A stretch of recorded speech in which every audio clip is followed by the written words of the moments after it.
नमस्कार। फ्यूचरविल पाठशाला के ऑनलाइन प्लेटफॉर्म में आप सभी का एक बार फिर हार्दिक स्वागत है। लास्ट क्लास में हम बात कर रहे थे, यानी कि अपना ओवरऑल एक टॉपिक चल रहा था, physical division of India. Bharat के भौतिक प्रदेश, भारत के भौतिक प्रदेश, उसमें हम कंप्लीट कर चुके हैं उत्तर के पर्वतीय प्रदेश। मेरे प्यारे बच्चे, हम एसएससी जीके जीएस के लिए फाउंडेशन क्लासेस चल रही थी, जिसमें हम ज्योग्राफी की बात कर रहे थे। और ज्योग्राफी में आज अपना एक नया और एक बेहतरीन टॉपिक है, जहां से हर बार कहीं ना कहीं क्वेश्चन पुट अप किया जाता है, और वो है उत्तर भारत के मैदान। आइए देखते हैं फर्स्ट क्लास उत्तर भारत के मैदानों की। उत्तर भारत, उत्तर भारत के मैदान। तो देखो, हमारा जो टॉपिक चल रहा था वो क्या चल रहा था? भारत का,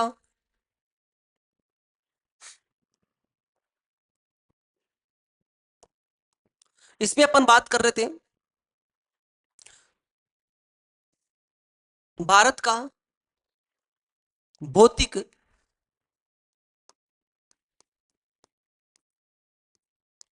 विभाजन। भारत का भौतिक विभाजन, physical division of India, physical division of India. मेरे प्यारे बच्चे, जब हम फिजिकल डिवीजन ऑफ इंडिया पढ़ रहे थे, तो फिजिकल डिवीजन ऑफ इंडिया में हमने पहला वाला पार्ट जो था वो था उत्तर के पर्वतीय प्रदेश। और उत्तर के पर्वतीय प्रदेश आप सबने पढ़ा होगा, वो आपको क्लास बहुत शानदार लगी होगी। उम्मीद, मैं आपसे ये उम्मीद कर रहा हूं कि आप नोट्स बनाते चल रहे होंगे। और यकीन मानिए, यकीन मानिए, मेरा आपसे वादा है, जितना आपने उत्तर के पर्वतीय प्रदेश पढ़े हैं, चाहे आप प्रीवियस ईयर यानी कि पीवाईक्यूज क्वेश्चन से एनालिसिस करके देख लेना, यानी कि एक भी क्वेश्चन ऐसा नहीं होगा जो आपका कहीं ना कहीं स्किप हो जाएगा, उससे आपका कंप्लीट क्वेश्चन बन जाएगा। और क्या चाहिए भाई? यदि छोटे से नोट्स में यानी कि कुछ क्लासेस में सारे क्वेश्चंस बन रहे हैं ज्योग्राफी के, तो इससे बेहतरीन क्लास कोई नहीं हो सकती। तो बिलीव कीजिए, इस क्लास के ऊपर नोट्स बनाइए, रेगुलर बनाइए, और बार बार अगेन एंड अगेन रिवीजन कीजिए। ठीक है? और एक नया टॉपिक है, तो एक नई शुरुआत, नई ऊर्जा के साथ हम इसको शुरू कर रहे हैं। ठीक है? तो बोलो भारत माता की जय। और भारत माता की जय बोल के इस टॉपिक की क्या कर दो, शुरुआत कर दो। तो ध्यान देना, भारत का भौगोलिक विभाजन, और भारत के भौगोलिक विभाजन में दूसरा जो टॉपिक आ रहा है, उसको अपन नाम दे रहे हैं क्या? उत्तर के पर्वतीय, उत्तर भारत के,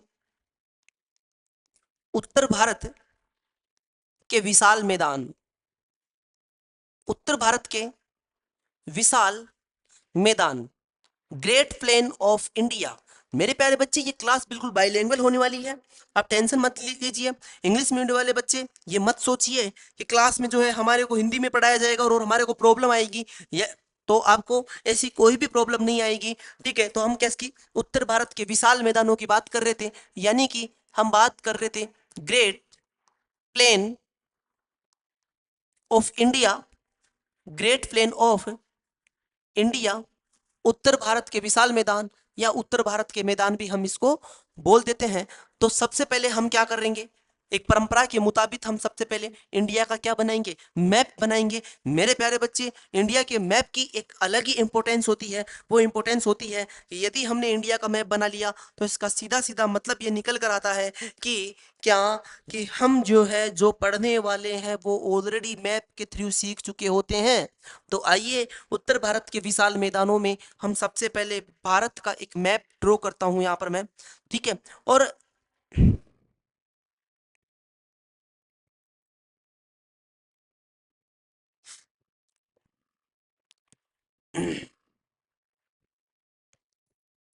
नेक्स्ट स्लाइड का मैं इसमें यूज कर रहा हूँ।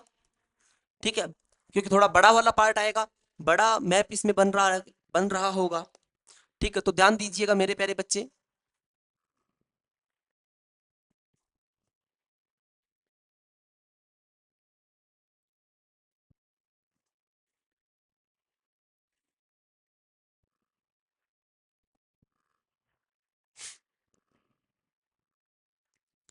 मेरे प्यारे बच्चे, जब हम मैदानों की बात करते हैं, प्लेन की बात करते हैं, तो इंडिया में प्लेन कहाँ कहाँ है, वो सारा अभी हम जो है मैप के थ्रू समझने का प्रयास करेंगे। ठीक है, मैप के थ्रू समझने का हम इसका प्रयास कर रहे होंगे। तो यहां पर आप ध्यान दीजिएगा, ये वाला पार्ट जो है ये किसका है, ये उत्तराखंड वाला रीजन है। ठीक है, और उत्तराखंड वाले रीजन को थोड़ा और बेहतरीन तरीके से मैं यहाँ पर ड्रॉ कर सकता हूँ। ठीक है, ये वाला पार्ट जो है ये किसका है, ये उत्तराखंड का है। ठीक है, तो आगे जाके हम बात कर रहे होंगे, ये वाला जो है ये आ गया अपना राजस्थान का पार्ट। किसका पार्ट आ गया, राजस्थान का पार्ट आ गया। उम्मीद है ठीक है आपको जो है मैं थोड़ा ठीक ठाक मैं बना पाया हूँगा। देखो यहाँ वाला ये वाला जो पार्ट था ये किसका था, ये यहाँ तक शिवालिक खत्म हो गया। मेरे प्यारे बच्चे क्या खत्म हो गया था, शिवालिक। और ये वाला पार्ट जो है ये किसका है, ये हमारे राजस्थान का पार्ट है। मेरे प्यारे बच्चे किसका पार्ट है, राजस्थान। उसके बाद में जो है आगे जाके जब बात कर रहे होंगे तो ये वाला एक पार्ट आ जाता है पंजाब। पंजाब के बाद में यहाँ पर उत्तर भारत के मैदान ले रहे होंगे। उत्तर भारत के मैदानों के बाद में जो है इसको आप यहाँ लाकर क्या कर दो, टच कर दो। ऐसा क्यों, तो ऐसा क्यों, तो इसके लिए जानिए। हम जब ये बात कर रहे थे तो ये वाला पार्ट किसका है, ये राजस्थान का पार्ट है। मेरे प्यारे बच्चे किसका पार्ट है, ये राजस्थान का पार्ट है। किसका पार्ट है, राजस्थान के। और उत्तर भारत के मैदानों में राजस्थान वाले इस पार्ट को क्या नाम दिया गया, राजस्थान का मैदान। मेरे प्यारे बच्चे इसमें थार का मरुस्थल भी आ गया, यानी कि अरावली पर्वतमाला के पूर्व वाला पार्ट भी आ गया और पश्चिम वाला पार्ट भी आ गया। तो मेरे प्यारे बच्चे यहाँ पर ध्यान दीजिएगा, इसको हम क्या बोल रहे होंगे, राजस्थान का मैदान। क्या बोल रहे होंगे, राजस्थान का मैदान, प्लेन ऑफ राजस्थान। क्या बोल रहे होंगे, plain of, plain of Rajasthan, plain of Rajasthan. मेरे प्यारे बच्चे उसके बाद में हम ये वाला जो पार्ट आता है, ये वाला पार्ट जो है ये कंप्लीट किसका आता है, तो ध्यान देना हम इसको अलग से ड्रॉ कर रहे होते हैं। ये वाला पार्ट जो है ये किसका आएगा, ठीक है, ये वाला पार्ट जो है ये किसका आ रहा होगा, ये अपना आ रहा होगा पंजाब एंड हरियाणा। क्या आ रहा होगा, उम्मीद है आपको अच्छे से दिख रहा होगा। ये वाला पार्ट जो है ये किसका है, ये पंजाब और हरियाणा का पार्ट है। किसका पार्ट है, पंजाब और हरियाणा। तो मैदानों की जब बात कर रहे होते हैं तो मैदानों में जो दूसरा मैदान हमारे सामने आ रहा होगा वो मैदान कौन सा है, पंजाब हरियाणा का मैदान। मेरे प्यारे बच्चे कौन सा है, पंजाब हरियाणा का मैदान। पंजाब एंड हरियाणा प्लेन, पंजाब और हरियाणा, पंजाब और हरियाणा का मैदान कौन सा आ रहा होगा, पंजाब और हरियाणा का मैदान, plain of Punjab and Haryana. तो एक नंबर पर इसको ड्रॉ कर दो, दो नंबर पर इसको ड्रॉ कर दो। मेरे प्यारे बच्चे उसके बाद में यहाँ तक यानी कि जो है आपको ये एक चीज पता है, ये वाला एरिया जो है ये किसके टच हो रहा है, ध्यान दीजिएगा। ये वाला एरिया किसका है, वेस्ट बंगाल का, पश्चिम बंगाल का। और पश्चिम बंगाल जो है ये सिक्किम का पार्ट है, इसको हटा दो। तो इसके आगे जाके ये जो है इसके टच हो रहा है, किसके टच हो रहा है, ये वाला पार्ट है। और ये वाला पूरा किसका मैदान है, ये गंगा का मैदान है। मेरे प्यारे बच्चे ये वाला पूरा पार्ट जो है मैं इसको अलग से ड्रॉ कर देता हूँ। ठीक है, मैं प्लस प्लस प्लस प्लस से इसको ड्रॉ कर देता हूँ। ये किसका मैदान है, ये गंगा का मैदान।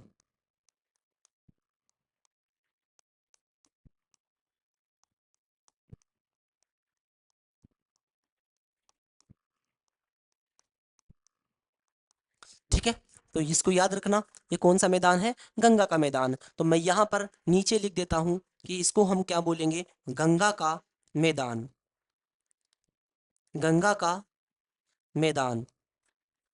ठीक है, यानी कि plain of, plain of Ganga, क्या बोल रहे होंगे, प्लेन ऑफ गंगा।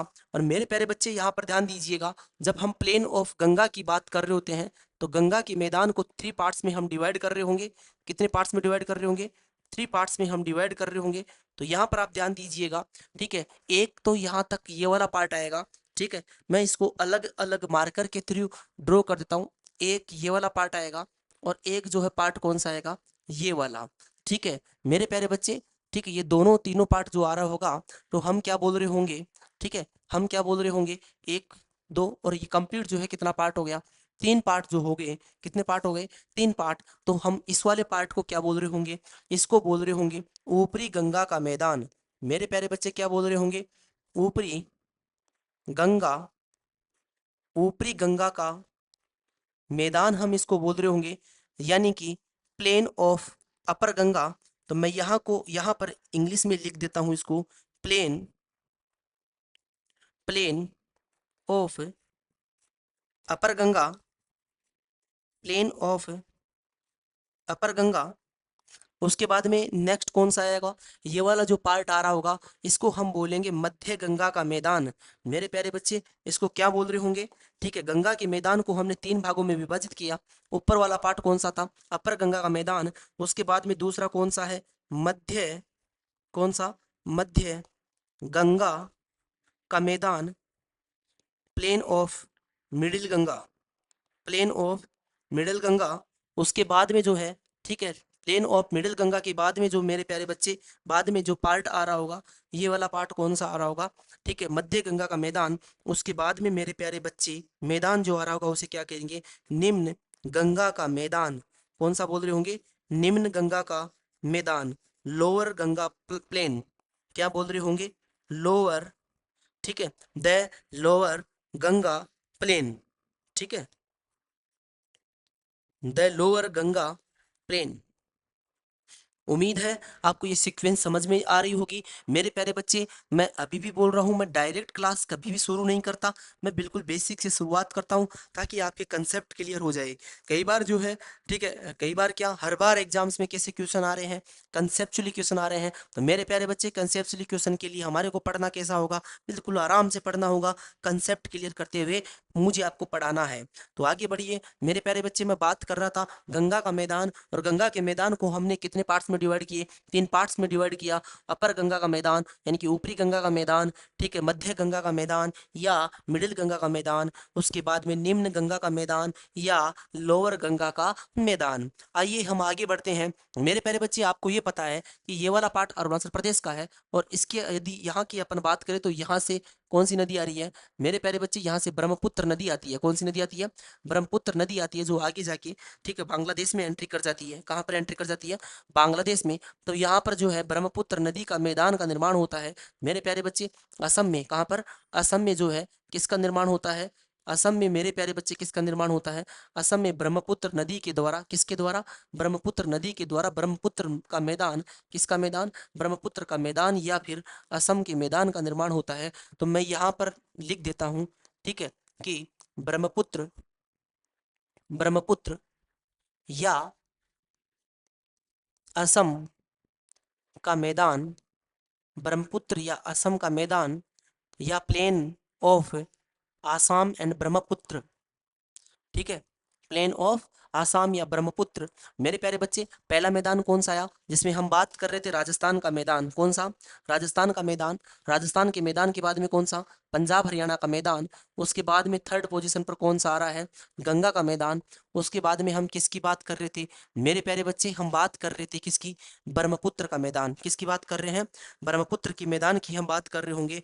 मेरे प्यारे बच्चे उम्मीद है आपको यहाँ तक कोई प्रॉब्लम नहीं आई होगी। तो मैं ये कहना चाह रहा हूँ आपसे, मैं डायग्राम बनाने के माध्यम से ये बताना चाह रहा हूँ कि हम जो है उत्तर भारत के मैदानों का अलग अलग विभाजन कर रहे होंगे। ये पहला विभाजन जो है ये कौन सा था, ये प्रादेशिक विभाजन है।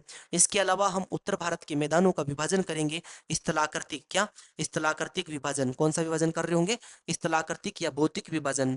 तो आइए हम इस स्लाइड में समझने का प्रयास कर रहे होंगे, यानी कि इससे पहले जो स्लाइड थी उसमें हम बात कर रहे थे भारत का भौतिक विभाजन, क्या, भारत का भौतिक विभाजन। और भारत के भौतिक विभाजन में हमारा टॉपिक था उत्तर भारत के विशाल मैदान। मेरे प्यारे बच्चे क्या था, उत्तर भारत के विशाल मैदान।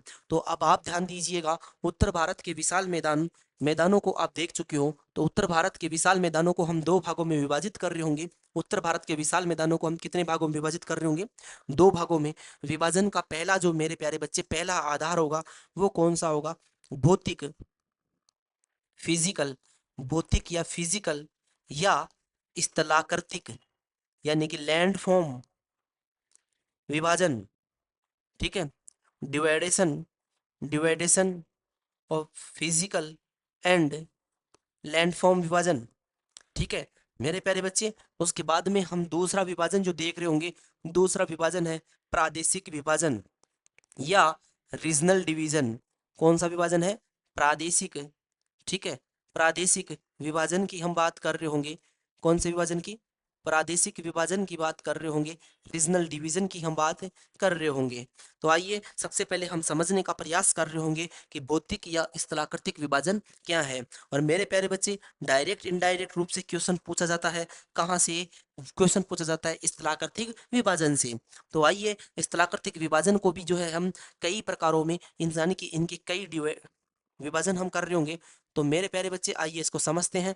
पहला विभाजन जो होगा, ध्यान दीजिएगा, ठीक है, इत्मीनान से बिल्कुल आराम से क्लास लीजिए, आराम से इस क्लास को समझने और याद करने की कोशिश कीजिए। यकीन मानिए ये क्लास जैसे ही आप कंटिन्यू करोगे, हो सकता है मेरी फर्स्ट या सेकंड क्लास में कोई प्रॉब्लम आए आपको, या थोड़ा क्लियर नहीं हो, पर जैसे जैसे क्लास ये आगे बढ़ती रहेगी आपको क्लास में बड़ा आनंद आता रहेगा, मजा आएगा क्लास लेने में। तो बस क्लास के साथ आप बने रहिए। ठीक है, तो हम सबसे पहले किसकी बात कर रहे थे? भौतिक या स्थलाकृतिक विभाजन। मेरे प्यारे बच्चे यहाँ पर ध्यान दीजिए, भौतिक या स्थलाकृतिक विभाजन में सबसे पहले जो क्लासिफिकेशन कर रहे होंगे, हम इसको क्या बोल रहे होंगे? भाबर। क्या बोल रहे होंगे? भाबर। मेरे प्यारे बच्चे, इसको इंग्लिश में भी क्या बोलते हैं? भाबर बोलते हैं। तो इंग्लिश मीडियम वाले बच्चे कंफ्यूज ना हो, ठीक है, भाबर को क्या बोलेंगे? भाबर ही बोलेंगे। ठीक है, भाबर। ठीक है, भाबर। उसके बाद में, भाबर के बाद में जो स्ट्रक्चर आ रहा होगा सेकंड नंबर पर, जो विभाजन हम कर रहे होंगे वो क्या है? तराई। क्या है? तराई है। ठीक है, तराई। तराई। उसके बाद में जो है हम इसका क्लासिफिकेशन जो कर रहे होंगे थर्ड पोजीशन पर, तो थर्ड नंबर पर जो हम क्लासिफिकेशन कर रहे होंगे वो क्या है? ठीक है, वो है अपना बांगर। क्या है? बांगर। और जब हम बांगर पढ़ रहे होंगे तो बांगर के साथ साथ हम दो कंसेप्ट क्लियर कर रहे होंगे। एक तो आता है रे है। क्या आता है? एक तो आता है रे है, यानी कि रे है। और एक क्या आ रहा होगा मेरे प्यारे बच्चे? एक आ रहा होगा भूड़। क्या आ रहा होगा? भूड़। ठीक है, तो रे है। और एक क्या आ रहा होगा? एक आ रहा होगा भूड़ आ रहा होगा। ठीक है, और ये क्या है? बांगर। उसके बाद में जब हम बात कर रहे होंगे किसकी? हम बात कर रहे होंगे फोर्थ पोजीशन पर मेरे प्यारे बच्चे। ठीक है, तो पहला कौन सा था? पहला था भाबर। भाबर के बाद में जो स्ट्रक्चर आएगा, स्थलाकृतिक आएगी, वो कौन सी बनेगी? तराई। तराई के बाद में कौन सी स्थलाकृतिक बनेगी? बांगर। ठीक है, कौन सी बनेगी? बांगर। और बांगर के बाद में जो बन रही होगी उसको हम कहेंगे खादर। क्या कहेंगे? खादर। और मेरे प्यारे बच्चे, लास्ट जो स्थलाकृतिक बन रही होगी मैदानों में, उस स्थलाकृतिक को हम क्या कहेंगे? उसको हम नाम दे रहे होंगे डेल्टा। आप टेंशन मत लीजिए बच्चे, ये नाम कैसे याद हो रहे होंगे, ये क्या है, ये सारे कंसेप्ट में जो है बिल्कुल आराम से जैसे जैसे क्लास आगे बढ़ेगी मैं कंप्लीट करवा रहा हूँ। ठीक है, तो अब तक अपन ने क्या बात किया? भारत का भौतिक विभाजन, फिजिकल डिवीजन ऑफ इंडिया। और फिजिकल डिवीजन ऑफ इंडिया में इसका सेकंड डिवीजन जो था वो क्या था? उत्तर भारत के विशाल मैदान, ग्रेट प्लेन ऑफ इंडिया। जब हम ग्रेट प्लेन ऑफ इंडिया की बात कर रहे थे तो ग्रेट प्लेन ऑफ इंडिया यानी कि उत्तर भारत के विशाल मैदान को कितने भागों में विभाजित किया? दो भागों में हमने विभाजित किया।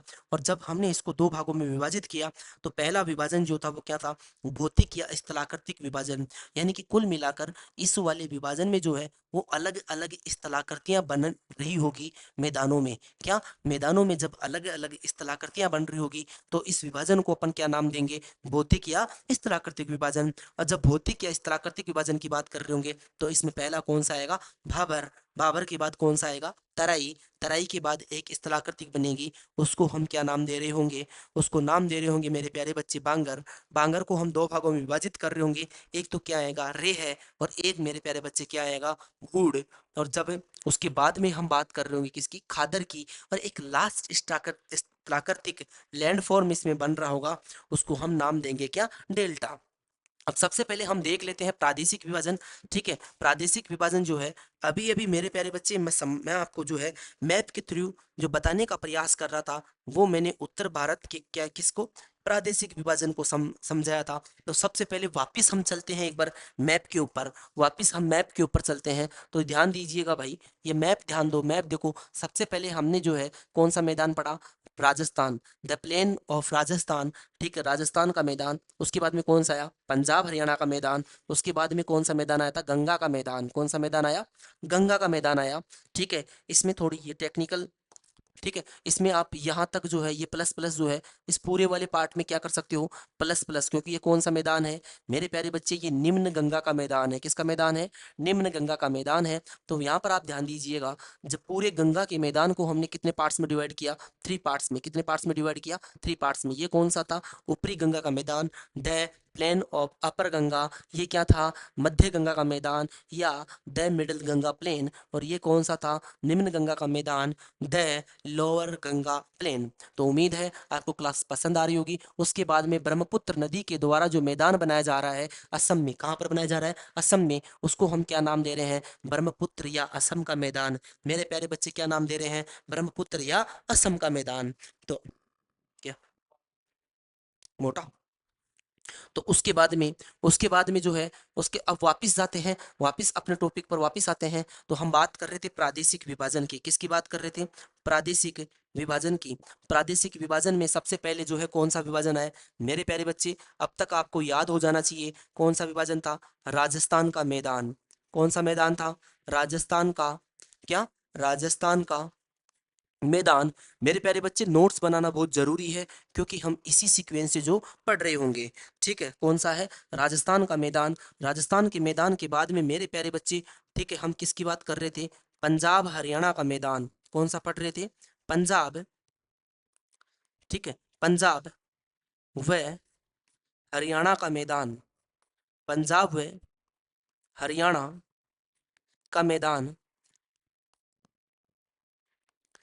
ठीक है, the plain of Punjab and Haryana. ठीक है, पंजाब एंड हरियाणा।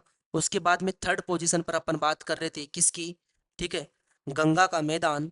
किसकी बात कर रहे थे, गंगा का मैदान। और मेरे प्यारे बच्चे, ठीक है, आप नोट्स बनाते चलिएगा। गंगा के मैदान को अपन ने कितने पार्ट्स में डिवाइड किया था, 3 पार्ट्स में डिवाइड किया था, जिसमें सबसे पहले जो मैदान आ रहा था उसको हम क्या नाम दे रहे थे, ऊपरी गंगा का मैदान। क्या नाम दे रहे थे, ऊपरी गंगा का मैदान। उसके बाद में मेरे प्यारे बच्चे कौन सा आ रहा होगा, सेकंड पोजीशन पर आ रहा होगा, मध्य गंगा का मैदान। ठीक है, मध्य गंगा का मैदान।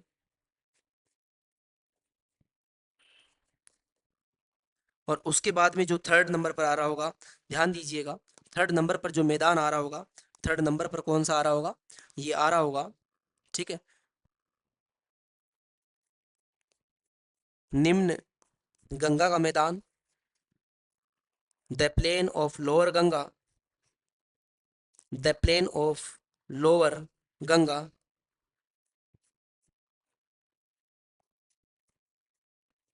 आगे ध्यान दीजिएगा, लास्ट जो मैदान था, ठीक है, वो कौन सा था, ब्रह्मपुत्र नदी के द्वारा बनाया गया है। और इसको हम क्या नाम दे रहे थे, इसको हम नाम दे रहे थे, यानी कि फोर्थ पोजीशन पर आप याद रखना, ब्रह्मपुत्र, क्या, ब्रह्मपुत्र। और ब्रह्मपुत्र नदी का मैदान कहाँ पर बनाया गया, असम में, इसलिए हम इसको असम का मैदान भी बोल देते हैं। तो दोनों नाम याद रखना है, द प्लेन ऑफ आसाम या ब्रह्मपुत्र। ठीक है, ब्रह्मपुत्र या असम का मैदान, ब्रह्मपुत्र या असम का मैदान। मेरे प्यारे बच्चे, हम किस तरह मैदानों को पढ़ने वाले हैं, अब तक मैंने आपको उत्तर भारत के प्रमुख मैदान और मैदानों का विभाजन किस किस आधार पर किया गया, इस ये बताने का मैंने प्रयास किया। तो आइए सबसे पहले हम बात कर रहे होंगे भौतिक या स्थलाकृतिक विभाजन। उत्तर भारत के विशाल मैदानों का कौन सा विभाजन, भौतिक या स्थलाकृतिक विभाजन। तो सबसे पहले हम समझ रहे होंगे भाबर क्या होता है, क्या भाबर क्या होता है। तो आइए हम सबसे पहले देख रहे होंगे भाबर। तो यहाँ पर आप नोट्स में सबसे पहले क्या टॉपिक डाल लो, टॉपिक डाल लो भाबर।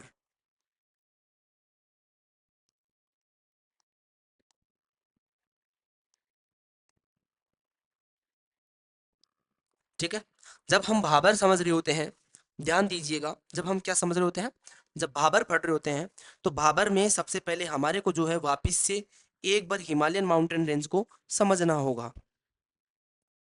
देखिए मेरे प्यारे बच्चे, यहाँ पर ये कौन सा था, ये ग्रेट हिमालय है। कौन सा हिमालय है, ग्रेट हिमालय है, जिसको हम क्या बोल रहे हैं, महान हिमालय। ठीक है, मान लो किसी नदी का ओरिजिन जो है कहाँ से हो रहा है, ग्रेट हिमालय से।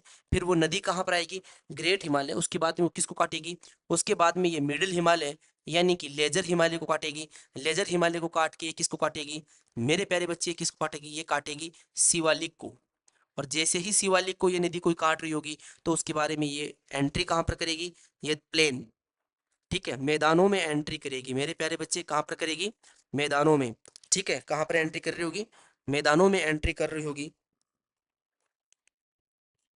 ठीक है, प्लेन रीजन में एंट्री कर रही होगी। तो मैं आपको ये बताने का प्रयास कर रहा हूँ कि मान लो कोई नदी यानी कि किसी नदी का ओरिजिन ग्रेट हिमालय से हुआ, तो ग्रेट हिमालय से फिर ये नदी जो है ये इस वैली से प्रवाहित होते हुए जो है ये मिडिल हिमालय को काटेगी, और मिडिल हिमालय को काटते हुए ये क्या, ये शिवालिक हिमालय में आएगी। मैं आपसे ये कहना चाह रहा हूँ, मैं आपसे ये कहना चाह रहा हूँ कि आपको ये पता है कि सबसे ज़्यादा हाईएस्ट यदि जो है, सबसे ज़्यादा हाईएस्ट कौन सा है, यानी कि कुल मिलाकर आप जो है ऊंचाई से, ठीक है, यानी कि ये वाला एरिया क्या है, ऊंचा एरिया है, तो आप ऊंचाई से किधर जा रहे हो, निम्न एरिया की तरफ। यानी कि जैसे जैसे हम, ठीक है, ऊंचाई से, ठीक है, यानी कि हाई एल्टीट्यूड वाले रीजन से लो एल्टीट्यूड वाले रीजन की तरफ हम जा रहे हैं। तो यहाँ पर ध्यान दीजिएगा, ये नदियाँ जो है क्या, जब ये नदियाँ प्रवाहित होगी, ठीक है, तो मैं यहाँ पर ये लिख रहा हूँ कि नदियों के द्वारा क्या, नदियों के वेग से, नदियों का वेग है या नहीं है मेरे प्यारे बच्चे, क्योंकि हम ऊंचाई से नीचे क्षेत्र की ओर जा रहे हैं।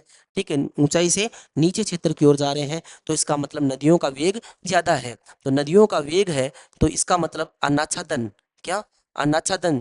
मैं कई बार आपको समझा चुका हूं कि अनाच्छादन क्या है, डेनुडेशन क्या है। तो अनाच्छादन भी क्या होगा, ज्यादा होगा। अनाच्छादन भी क्या होगा प्यारे बच्चे, ज्यादा होगा। जब अनाच्छादन ज्यादा होगा तो इसका मतलब मैं आपसे ये कहना चाह रहा हूं कि अपर्दन, क्या, इरोजन जो होगा, अपर्दन, अनाच्छादन का मतलब क्या होता है, डेन्यूडेशन।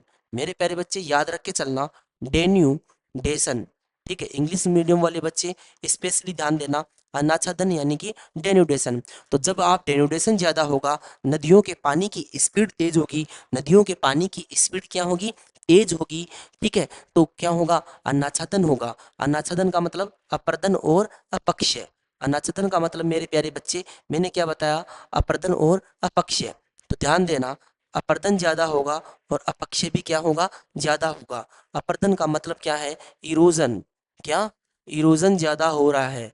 ठीक है, जब इरोजन ज्यादा होगा तो इसका मतलब वेदरिंग भी क्या होगी, ज्यादा होगी। वेदरिंग भी क्या होगी, ज्यादा होगी। आप ये कह रहे हो कि अनाच्छादन नदियों के पानी, जब नदियां तीव्र गति से, ठीक है, मैदानों की तरफ आएगी तो पर्वतों वाले क्षेत्रों का क्या करेगी, ये क्या करेगी, अनाच्छादन करेगी, डेनुडेशन करेगी। और डेनुडेशन से क्या होगा, अपर्दन या इरोजन, अपक्षय या वेदरिंग हो रहा होगा। ठीक है, उससे क्या होगा, उससे चट्टानों का कटाव होगा। मेरे प्यारे बच्चे क्या होगा, चट्टानों का क्या होगा, कटाव होगा। चट्टानों का कटाव। और चट्टानों का जब कटाव हो रहा होगा, क्या, जब चट्टानों का क्या हो रहा होगा, कटाव हो रहा होगा, रॉक्स कटेगी, तो जब चट्टानों का कटाव होगा तो वो किस में चेंज होगी, वो बोल्डर में परिवर्तित होगी। मेरे प्यारे बच्चे किस में परिवर्तित होगी, बोल्डर में। ठीक है, किस में परिवर्तित होगी, बोल्डर में परिवर्तित। ठीक है, तो यहाँ पर आपके दिमाग में छप जाना चाहिए भाई कि बोल्डर में इनका क्या हो जाएगा, परिवर्तन हो जाएगा। बोल्डर, बोल्डर का मतलब मैं आपसे ये कहना चाह रहा हूँ कि मान लो एक बड़ी विशाल चट्टान है, ठीक है, और नदियों के द्वारा पानी का वेग लग रहा है, और नदियों के द्वारा जब पानी का तेज वेग लगेगा, स्पीड से उन चट्टानों से पानी गुजरेगा, तो वो चट्टानें टूट जाएगी और टूट कर छोटे छोटे छोटे टुकड़ों में बट जाएगी। सामान्यतः जो है उसके देशी भाषा में क्या कहा जाता है, भाटा। क्या कहा जाता है, भाटा। तो कुल मिलाकर एक चट्टान जो है वो तो बहुत बड़ा आकार हो गया, और वो चट्टान जो है वो छोटे छोटे टुकड़ों में टूट गई। तो इसका मतलब ये क्या बन गया, बोल्डर। तो मैं आपसे ये कहना चाह रहा हूँ, यहाँ पर जो है नदी के द्वारा किसका जमाव हो रहा है, बोल्डर का। किसका जमाव हो रहा है मेरे प्यारे बच्चे, बोल्डर। यहाँ पर नदियों के द्वारा जब अनाच्छादन हुआ, नदियों के तीव्र वेग से क्या हुआ, अनाच्छादन हुआ, तो इस क्षेत्र में किसका जमाव हो गया, बोल्डर का। मेरे प्यारे बच्चे आप क्या कह रहे हो कि सर बोल्डर जो होते हैं ये मोटे मोटे पत्थर होते हैं जो चट्टानों के क्या होते हैं, टुकड़े होते हैं। और ये चट्टान जो है क्या, चट्टान कैसे टूटी, अनाच्छादन की प्रक्रिया से। कैसे टूटी मेरे प्यारे बच्चे, अनाच्छादन की प्रक्रिया से। अनाच्छादन की प्रक्रिया का क्या मतलब होता है कि इसमें अपरदन होता है, इसमें क्या होता है, अपरदन होता है, इरोजन होता है, और क्या होता है, अपक्षय होता है। अपरदन क्या होता है मेरे प्यारे बच्चे, जब नदियों का तीव्र गति से वेग से पानी आएगा तो चट्टानें क्या होगी, ठीक है, चट्टानों के रगड़ खाएगा और उसे चट्टानें टूटेगी, कमजोर चट्टानें वीक पड़ेगी, इसे क्या कहेंगे, इरोजन कहेंगे। अपक्षय किसे कहेंगे कि मान लो टेम्परेचर बढ़ रहा है, टेम्परेचर कम हो रहा है, यानी कि जो भी वायुमंडलीय एटमॉस्फेयर में जो भी चेंजेस होंगे, टेम्परेचर का कम होना, बढ़ना, हवाओं का धीरे चलना, तेज चलना, ये सारी चीजें जो है क्या कर रही होगी, चट्टानों में रासायनिक परिवर्तन कर रही होगी, चट्टानों को कमजोर कर रही होगी। इसको हम क्या बोल रहे होंगे, अपक्षय। तो उम्मीद है आपको अपक्षय और अपरदन दोनों कंसेप्ट समझ में आ गए मेरे प्यारे बच्चे। जब अनाच्छादन समझ में आ रहा है तो अनाच्छादन क्या होता है, अपक्षय और अपरदन की प्रक्रिया को ही क्या कहते हैं, क्या कहते हैं, अनाच्छादन। तो अनाच्छादन से क्या हो रहा है, बड़ी बड़ी चट्टानों का कटाव हो रहा है और चट्टानें किस में चेंज हो रही है, बोल्डर में। मेरे प्यारे बच्चे आप ये बोल रहे हो कि चट्टानें बोल्डर में चेंज हो गई, तो बोल्डर क्या है, तो बोल्डर में मैं यहाँ पर एक लिख देता हूँ कि बोल्डर जो है ये कंकड़ पत्थर है। क्या है ये, कंकड़ पत्थर है, ठीक है, कंकड़ पत्थर बजरी, ठीक है, मतलब ये सारी जो चीजें होती है उसको अपन क्या बोल रहे होंगे, क्या बोल रहे होंगे, उसको बोल्डर बोल रहे होंगे। जब, ठीक है, इनका क्या हो जाता है, इनका जमाव हो जाता है मेरे प्यारे बच्चे, इनका क्या हो जाता है, जमाव हो जाता है। और इस जमाव से जो मैदान बनेंगे, क्या बनेंगे, इस जमाव से क्या बनेंगे, जो मैदान बन रहे होंगे, जो प्लेन बनेंगे, ठीक है, जो मैदान बनेंगे, उन मैदानों को हम क्या कहेंगे, हम क्या कहेंगे मेरे प्यारे बच्चे, भाबर।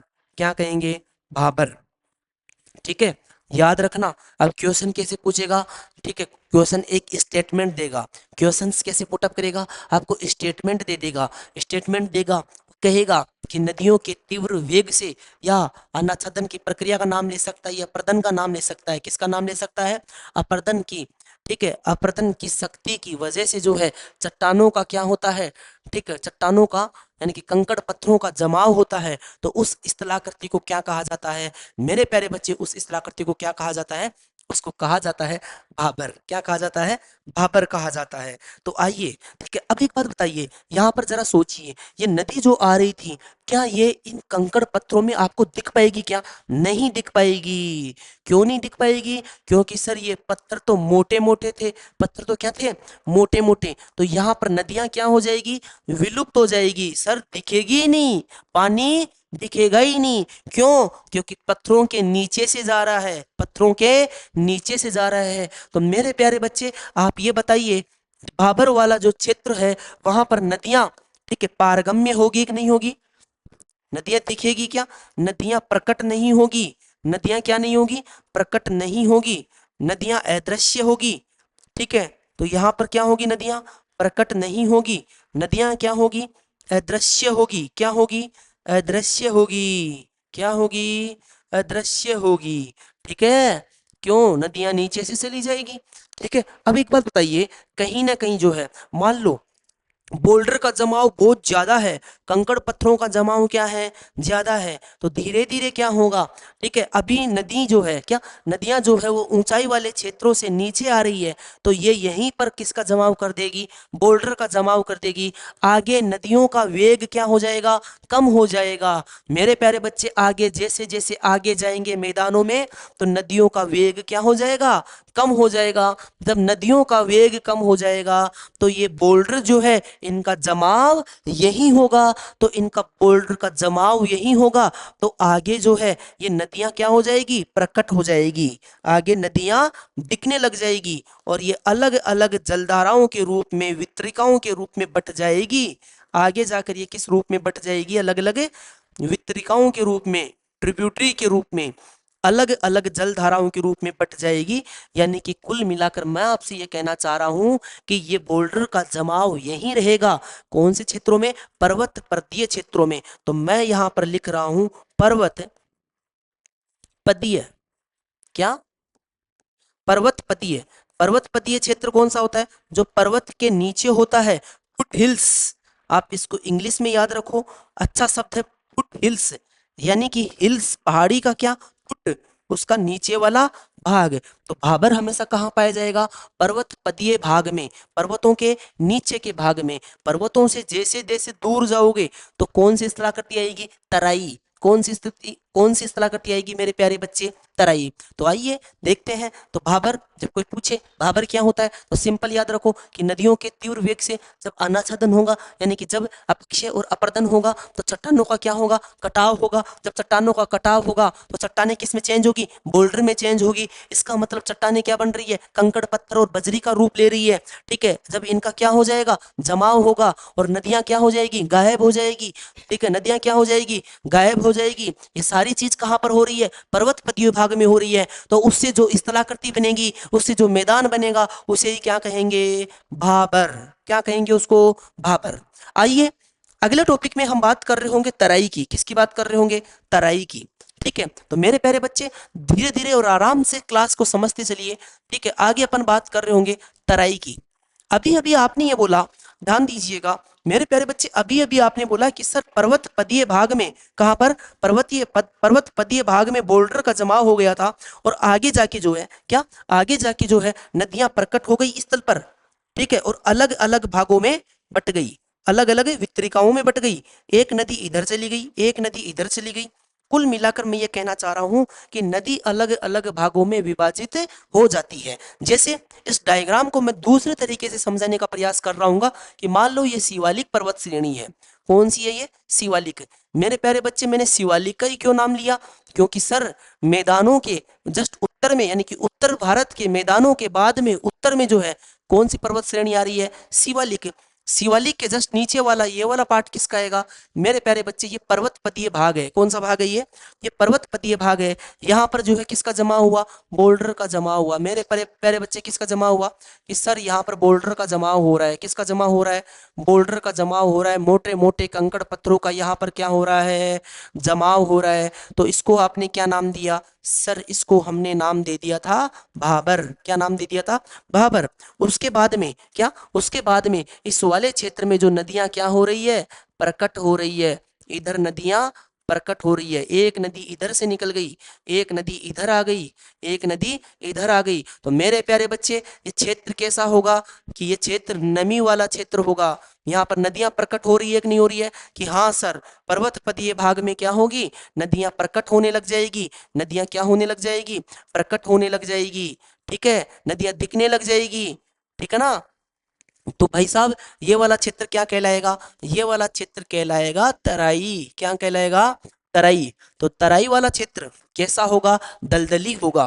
कैसा होगा? दलदली। क्योंकि पत्थर तो यहीं छूट गए, पत्थर तो यहीं छूट गए।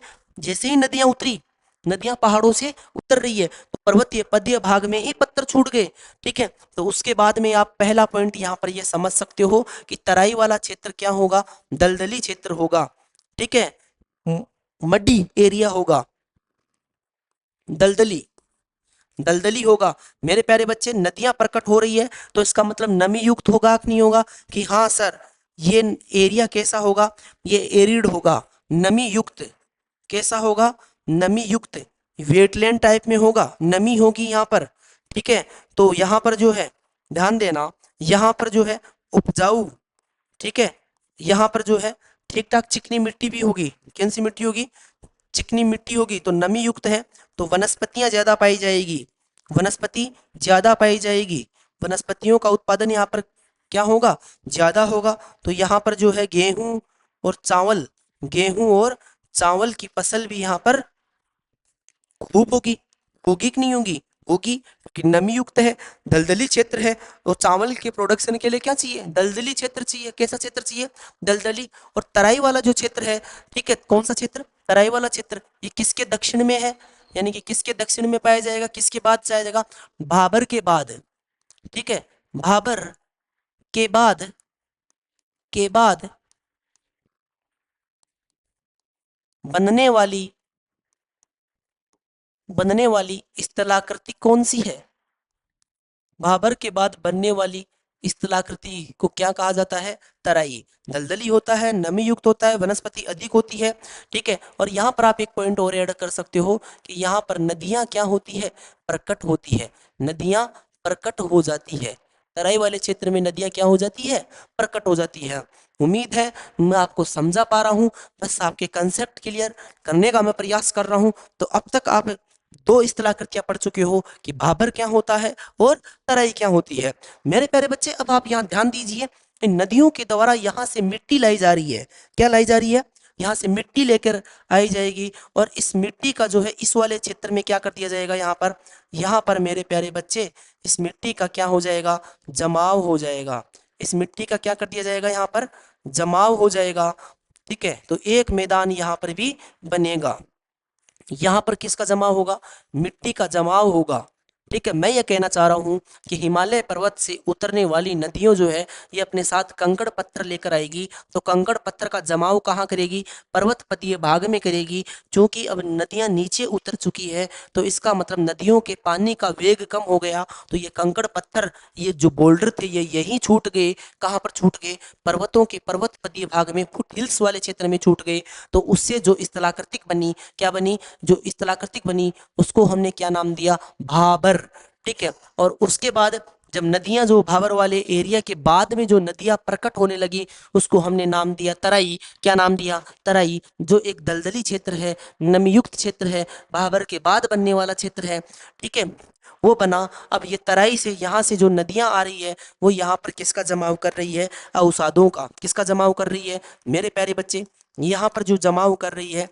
ठीक है, यहाँ पर यानी कि मैं ये कहना चाह रहा हूं कि नदियों के द्वारा, किसके द्वारा, नदियों के द्वारा जो मिट्टी का जमाव किया जाता है, किसका जमाव किया जाता है, मिट्टी का जमाव किया जाता है, उसे हम क्या कहेंगे, जलोढ़। तो यहाँ पर ये किसका निर्माण कर रही है, ये कर रही है जलोढ़ का। किसका निर्माण कर रही है, जलोढ़ का निर्माण कर रही है। तो आगे आगे वाले नेक्स्ट डायग्राम में हम इसी को समझने का प्रयास कर रहे होंगे। मैं आपसे ये कह रहा हूँ कि यहाँ से जो नदियाँ प्रकट होने लगी, और जब नदियाँ प्रकट होने लगी तो इस वाले एरिया में आते आते इन्होंने क्या किया, इन्होंने जो है मिट्टी का जमाव किया। किसका जमाव किया, मिट्टी का जमाव किया। तो जो मिट्टी का जमाव किया जा रहा है, ठीक है, नदियों के द्वारा, किसके द्वारा, नदियों के द्वारा। ये नदी है, ये क्या है, नदी है। तो यहाँ पर समझने का प्रयास कीजिएगा, मैं ये बोल रहा हूँ कि नदियों के द्वारा, किसके द्वारा, नदियों के द्वारा, नदियों के द्वारा। ठीक है, जब मिट्टी या अवसादों का, क्योंकि नदियां अपने साथ अनाच्छादन से क्या लेकर आती है, अवसाद, मिट्टी या अवसादों का क्या करती है, जमाव करती है। मेरे प्यारे बच्चे क्या करती है, अवसादों का क्या करती है, जमाव करती है। तो उससे, ठीक है, उस जमाव से, उससे बनने वाली, उससे बनने वाली वाली स्थलाकृतियों को, लैंडफॉर्म को, स्थलाकृतियों, उससे बनने वाली स्थलाकृतियों को जलोढ़ मैदान कहा जाता है। क्या कहा जाता है, जलोढ़ मैदान। ठीक है, एलुवियल प्लेन, जलोढ़ मैदान क्या कहा जाता है, जलोढ़ मैदान कहा जाता है। ठीक है, तो आप इसको भाई याद कर लो, बहुत इंपॉर्टेंट है। यहां पर मैं इंग्लिश में लिख देता हूं इसको, एलुवियल प्लेन। क्या, एलुवियल प्लेन। तो यहाँ पर आप ध्यान दीजिएगा, मैं ये कहना चाह रहा हूँ कि इस वाले भाबर वाले क्षेत्र से जैसे ही नदियाँ आगे बढ़ रही है, नदियाँ आगे बढ़ रही है, तो वो क्या, वो अवसादों का क्या कर देगी, जमाव कर देगी। मेरे प्यारे बच्चे, इस वाले क्षेत्र में अवसादों का यानी कि मिट्टी का क्या कर देगी, जमाव कर देगी। तो मिट्टी का जमाव से जो स्थलाकृतिक बनेगी, इसी स्थलाकृतिक को हम क्या कहेंगे, एलुवियल प्लेन या जलोढ़ मैदान। क्या कहेंगे, जलोढ़ मैदान। तो मेरे प्यारे बच्चे, आगे अपना जो टॉपिक आप डालना वो क्या डालोगे, जलोढ़। क्या डालोगे, जलोढ़ मैदान। ठीक है, अब मेरे प्यारे बच्चे ध्यान देना, ये मिट्टी जो है ये पुरानी भी हो सकती है और ये नई भी हो सकती है। यानी कि ऐसे मान लो, जो आप ऐसे सोच के चलिए कि मान लो यहाँ पर नदी अभी अभी, ठीक है, यहाँ पर बाढ़ आई है, अभी अभी यहाँ पर क्या आई है, बाढ़। मान लो ये नदी का क्षेत्र था, ये किसका क्षेत्र है, ये नदी का क्षेत्र है, और इस वाले क्षेत्र में अभी अभी क्या आई है, बाढ़ आ गई, क्या आ गई, इस वाले क्षेत्र में बाढ़ आ गई। तो बाढ़ से मिट्टी का जमाव होगा कि नहीं होगा, कि हाँ सर बिल्कुल बाढ़ से, ठीक है, किसका जमाव होगा, इस वाले, यानी कि इस नदी के द्वारा यहाँ पर जो है किसका जमाव होगा, मिट्टी का जमाव होगा। और ये कौन सी मिट्टी है, नई मिट्टी, कि हाँ सर अभी अभी ये बाढ़ आई है और अभी अभी जब मिट्टी का जमाव होगा तो ये मिट्टी कौन सी होगी, नई मिट्टी होगी, नई मृदा होगी, न्यू सोइल होगी। कौन सी सोइल होगी, न्यू सोइल होगी। तो मैं ये कहना चाह रहा हूँ कि जलोढ़ मैदान जो है दो प्रकार के होते हैं, एक तो कौन सी, जो नया जलोढ़ होगा, ठीक है, कौन सा जलोढ़ होगा, नया जलोढ़ होगा, ठीक है, यानी कि अभी अभी ये जलोढ़ बना है, ठीक है। तो एक तो मैं यहाँ पर लिख देता हूँ नया जलोढ़, न्यू एलुवियल, क्या, न्यू एलुवियल। और इधर वाला यहाँ पर तो बहुत पहले पहले पानी पहुंचा था, यहाँ तो काफी टाइम पहले पानी पहुंचा था, इसका मतलब ये जलोढ़ कौन सा हो गया, पुराना जलोढ़ हो गया। मेरे प्यारे बच्चे ये कौन सा जलोढ़ हो गया, पुराना जलोढ़। तो एक तो होगा नया जलोढ़ और एक होगा पुराना जलोढ़। क्या होगा, पुराना जलोढ़, ठीक है। मेरे प्यारे बच्चे आप यहाँ पर ध्यान दीजिएगा, नया जलोढ़ और एक क्या होगा, पुराना जलोढ़। जब, ठीक है, जलोढ़ मैदान में जो नया जलोढ़ होगा, कौन सा जलोढ़ होगा, नया जलोढ़ जो होगा, ठीक है, उसको हम क्या बोल रहे होंगे, उसको हम बोल रहे होंगे बांगर।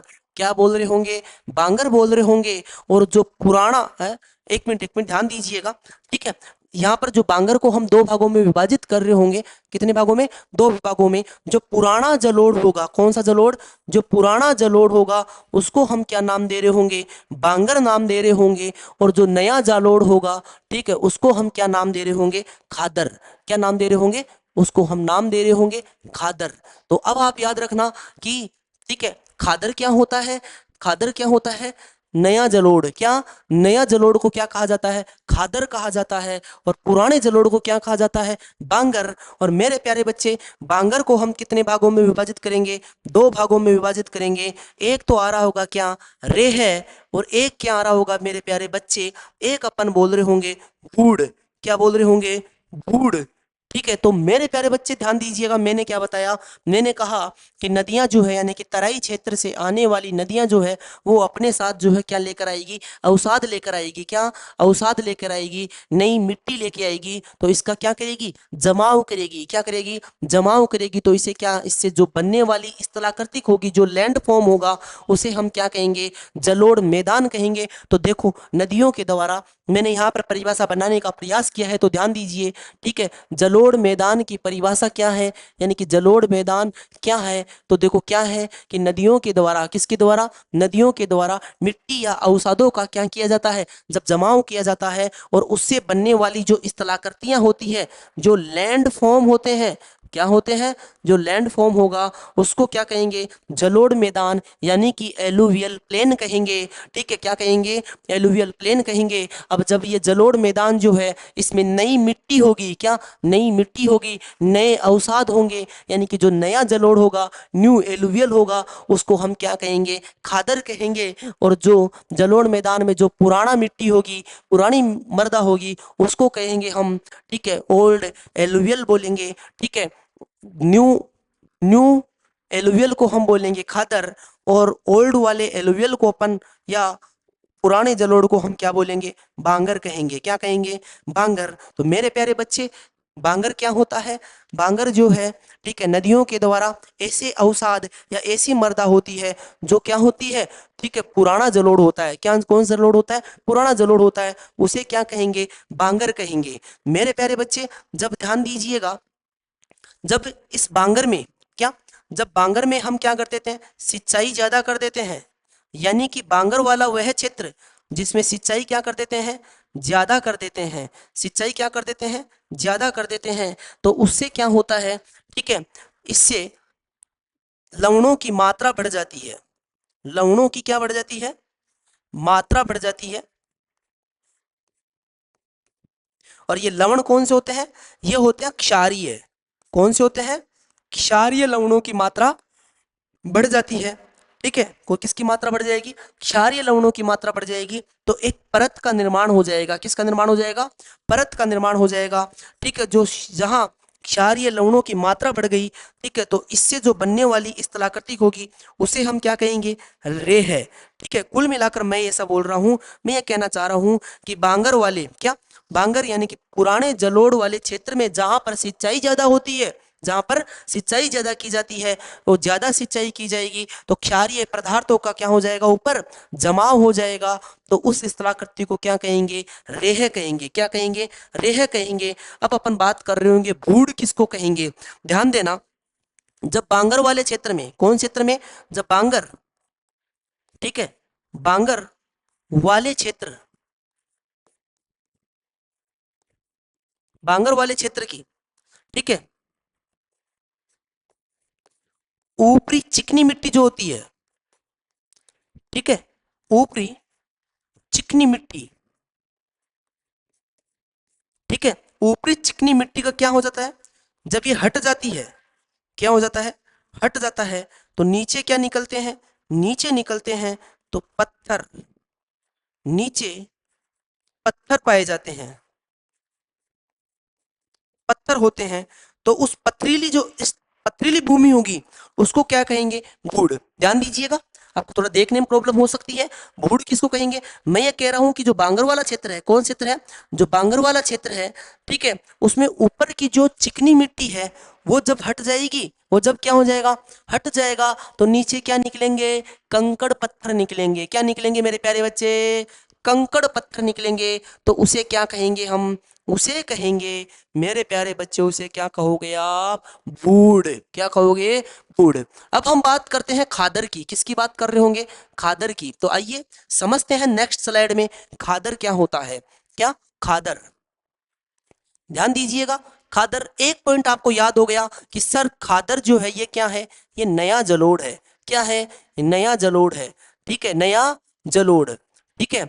तो मैं ये बोल सकता हूं ना कि नया जलोढ़ कैसे हुआ, नई मिट्टी कैसे आई, कि नवीन बाढ़ के मैदान, यानी कि यहां पर अभी अभी क्या आया है, फ्लड आया है, अभी अभी क्या आया है, फ्लड आया है, बाढ़ आई है, और उससे मैदान बना है। तो मेरे प्यारे बच्चे, नई मिट्टी आई है, नए सेडिमेंट्स आए हैं, ठीक है, तो नए कार्बनिक मेटेरियल आएगा कि नहीं आएगा, आएगा। तो उससे भाई साहब जो है उपजाऊ, क्या, ठीक है, मृदा, मृदा ज्यादा उपजाऊ होगी कि नहीं होगी, मृदा उपजाऊ होगी, मृदा क्या होगी, उपजाऊ होगी। और मेरे प्यारे बच्चे, सर्वाधिक उपजाऊ मृदा कौन सी, जलोढ़। सर्वाधिक उपजाऊ मृदा कौन सी, जलोढ़ तो होता ही उपजाऊ है, परंतु जलोढ़ में भी सबसे ज्यादा उपजाऊ कौन सा होता है, खादर। सर्वाधिक उपजाऊ, सर्वाधिक उपजाऊ मृदा कौन सी होती है, खादर।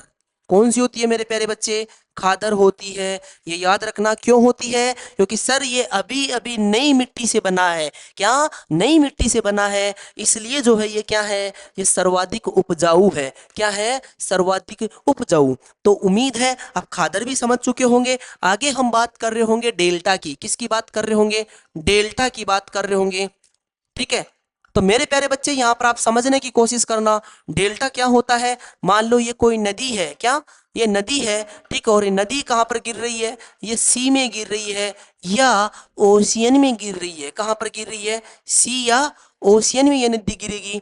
तो नदी के माउथ पर क्या, तो ये अपने साथ क्या लेकर आएगी, अवसाद लेके आएगी, ठीक है। तो ये क्या है, ये मैं लिख देता हूं, नदी का मुहाना, ठीक है, रिवर्स माउथ।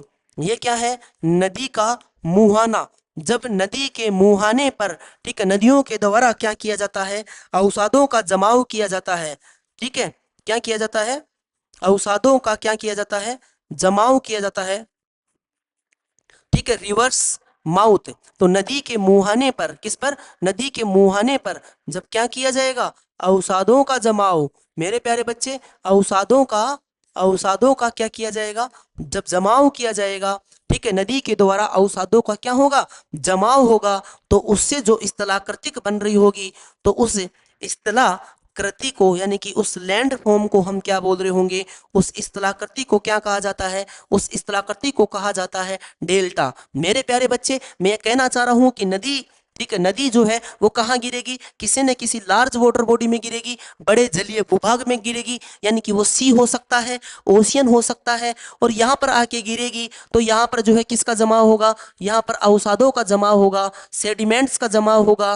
ठीक है, तो मैं यह कहना चाह रहा हूँ कि रिवर्स के माउथ पर यानी कि नदी के मुहाने पर, क्या नदी के मुहाने पर जब अवसादों का जमाव होगा, सेडिमेंट्स का क्या होगा, डिपोजिशन होगा। ठीक है, तो उससे क्या बनेगी, एक लैंड फॉर्म बनेगी, और इस लैंड फॉर्म को हम क्या कहेंगे, डेल्टा कहेंगे। ठीक है, और विश्व का सबसे बड़ा डेल्टा क्या, गंगा ब्रह्मपुत्र का डेल्टा, आपने नाम सुना होगा, गंगा और ब्रह्मपुत्र नदी के द्वारा यानी कि इनके मुहाने पर बने हुए डेल्टा को हम क्या कहेंगे, गंगा ब्रह्मपुत्र का डेल्टा, गंगा ब्रह्मपुत्र का डेल्टा। और इनके द्वारा जो डेल्टा बनाया जाता है उसको क्या बोला जाता है, उसको बोला जाता है सुंदरवन डेल्टा। मेरे प्यारे बच्चे, कई बार क्वेश्चन पूछा गया है कि सुंदरवन डेल्टा जो है कौन सी नदियों के द्वारा बनाया गया, तो क्या बोलोगे आप, गंगा ब्रह्मपुत्र नदियों के द्वारा। उम्मीद है डेल्टा आपको समझ में आ गया होगा। ठीक है, आगे बढ़ते हैं अपन। ठीक है, तो ध्यान दीजिएगा मेरे प्यारे बच्चे, अब तक मैंने जो है उत्तर भारत के मैदान और उत्तर भारत के मैदानों को हमने जो है दो भागों में विभाजित किया था। पहला जो विभाजन का आधार था वो क्या था, भौतिक या स्थलाकृतिक विभाजन, और दूसरा जो विभाजन का आधार था मेरे प्यारे बच्चे वो कौन सा था, वो था प्रादेशिक विभाजन। भौतिक या स्थलाकृतिक विभाजन के बेसिस पर जब हमने विभाजन किया तो सबसे पहले हमने बात किया किसकी, भाबर की। किसकी बात किया सबसे पहले, भाबर की। भाबर के बाद में हमने किसकी बात किया था, तराई की बात किया था। मेरे प्यारे बच्चे, तराई के बाद में हमने किसकी बात किया था, तराई के बाद में हमने बात किया था, ठीक है, बांगर की। ठीक है, बांगर से पहले हमने समझा कि जलोढ़ मैदान क्या होता है, क्या जलोढ़ मैदान क्या होता है, तो पुराना जलोढ़ मैदान था उसको हमने नाम दिया बांगर, और नया जलोढ़ था उसको नाम दिया हमने क्या, खादर। क्या नाम दिया, खादर। मेरे प्यारे बच्चे, उसके बाद में जो स्थलाकृतिक बन रही होती थी उसको हमने, ठीक है, हमने क्या बोला, हमने जो है बांगर को दो भागों में विभाजित किया, एक तो था रेह और एक क्या था, बूढ़। और जब जो है आगे जाके नदी यानी कि जो सी या ओशियन में जहां पर ड्रेन होती है, जहां पर नदी गिरती है, वहां पर जो स्थलाकृतिक बन रही होती थी, ठीक है, नदी के मुहाने पर जो स्थलाकृतिक बन रही है उसको हम क्या नाम दिए, डेल्टा। मेरे प्यारे बच्चे, इसके अलावा नेक्स्ट क्लासों में हम बात कर रहे होंगे उत्तर भारत के मैदानों का प्रादेशिक विभाजन, जिसमें सबसे पहले हम किसकी बात कर रहे होंगे, राजस्थान के मैदान की। किसकी बात कर रहे होंगे, राजस्थान के मैदान की। उम्मीद है आपको ये क्लास बहुत ज्यादा पसंद आई होगी। ज्यादा से ज्यादा स्टूडेंट्स तक इसको शेयर कीजिए, इस वीडियो को आप लाइक कीजिए। मिलते हैं नेक्स्ट क्लास के साथ, एक और बेहतरीन क्लास के साथ। Thank you so much.